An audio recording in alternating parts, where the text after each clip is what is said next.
নেতা অর্জুন সিং এর ইসলাম ধর্ম নিয়ে কুরুচিকর মন্তব্য নিয়ে চরম উত্তেজনা ছড়িয়েছে গোটা বাংলায়।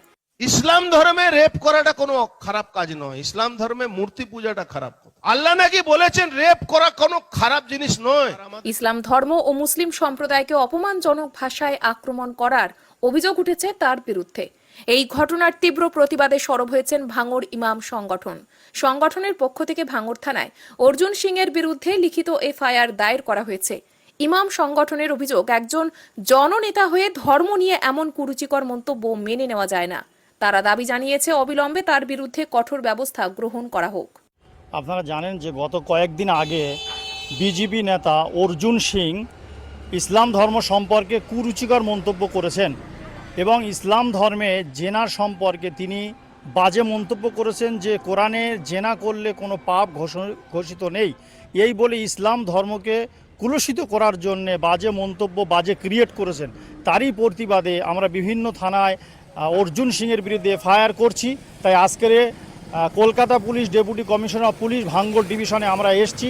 ইমাম সংগঠনের পক্ষ থেকে আমরা তার বিরুদ্ধে এফআইআর করব এবং তাকে যেন যথাযথ আইনি শাস্তিতে আনে। যদি আইনি শাস্তিতে আনার জন্যে আমরা আজকের পুলিশের দ্বারস্থ হয়েছি। ভাঙড়ের ইমাম অ্যাসোসিয়েশন থেকে কোথায় কোথায় আপনারা এফআইআর করেছেন? আমরা ইতিপূর্বে এই 15 তারিখে আমরা ভাঙড় থানায় কলকাতা পুলিশে আমরা এফআইআর করেছি এবং 17 তারিখে আমরা চন্দনেশ্বর থানায় এফআইআর করেছি। আজকের 18 তারিখ 18 অক্টোবর আমরা ডেপুটি কমিশনার অফ পুলিশের কাছে এফআইআর করছি এবং আজকেরই আমরা উত্তর কাশীপুর থানায়ও আমরা এফআইআর করব। আপনারা কি চাইছেন অর্জুন সিংয়ের বিরুদ্ধে কি পদক্ষেপ নিতে পারেন? আমরা চাইছি যে অর্জুন সিং ইসলাম ধর্মের উপরে বাজে মন্তব্য করেছেন। আল্লাহ পাক কালামুল্লাহ শরীফে 18 পারায় সূরা নূরের ভিতরে জানিয়েছেন যে হে মুমিনগণ, তোমরা তোমাদের দৃষ্টি সংযোগকে নিবারণ করো এবং লজ্জাস্থানকে হেফাজত করো। সেই সঙ্গে সঙ্গে 31 নম্বর আয়াতে সূরা নূরের ভিতরে আল্লাহ জানিয়েছেন ওয়াকুল্লিল মুমিনাতি ইয়াগুদুদনা মিন আবসারিহিন্না ওয়া ইয়াহফাজনা ফুরুজাহুন্না ওয়া ইউদিনা জিনাতাহুন্না। যে আল্লাহ তাআলা জানিয়েছেন হে মুমিনগণ, তোমরা তোমাদের শরীরকে আবৃত করে থাকো এবং নিজের দৃষ্টি সংযোগকে হেফাজত করো। কেন? যে এই জেনা আল্লাহ পাক অপর জায়গায় বলেছেন আজানিয়াত আজানি ফাজলিদু কুল্লা ওয়াহিদিম মিনহুমা মিয়াতা জালদা, যে যারা জেনা করে তাদেরকে অবিবাহিত হলে তাদেরকে 100 ডোররা মারো এবং 100 ডোররা মারতে গেলেও এমনকি মানুষ মারাও যেতে পারে। এবং যারা বিবাহিত তারা যদি জেনা করে তাদেরকে কোমর পর্যন্ত পুঁতে দিয়ে কোরআনের বিধান অনুযায়ী তাদেরকে একেবারে মেরে দেওয়ার হুকুম হয়েছে। জেনাটা এত বড় পাপাচার এবং এত জঘন্যতম কাজ যে অর্জুন সিং বলছে ইসলাম ধর্মে জেনার কোনো আয়াত নেই।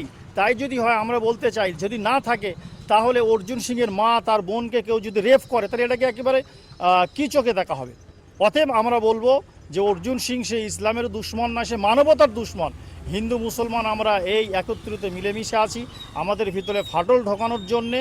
এবং আমরা দেখেছি ইতিপূর্বে যত বড় বড় কুকর্ম কাজ হয়েছে, জেনা ব্যভিচার রেপ হয়েছে, সব বিজেপির সঙ্গে যারা সংযুক্ত তারাই করেছে। অতএব ভারতের যে গণতন্ত্রকে আইন আছে সেই আইনের আওতায় এনে যারা হিন্দু মুসলমানের সুড়সুড়ি দেয়, উস্কানি দেয় এবং যারা মানুষের ভিতরে বিভেদ তৈরি করে তাদেরকে আইনের আওতায় এনে যথাযথ শাস্তির দাবি আমরা জানাচ্ছি। অর্জুন সিং যেটা বলেছেন যে কোনো এক স্কলার, সেই স্কলারের কোনো পার্টিকুলার নাম বা কিছু বলেনি, এই বিষয়ে আপনার কি মতামত? আমি গত 17 তারিখে চন্দনেশ্বরে বলেছি যে কোন স্কলারের বক্তব্য শুনেছে সেই স্কলারের বক্তব্যকে সামনে আনুক, তারপরে দেখব সেই স্কলার তিনি মুসলিম ধর্মের না অন্য কোনো ধর্মের অনুসারী।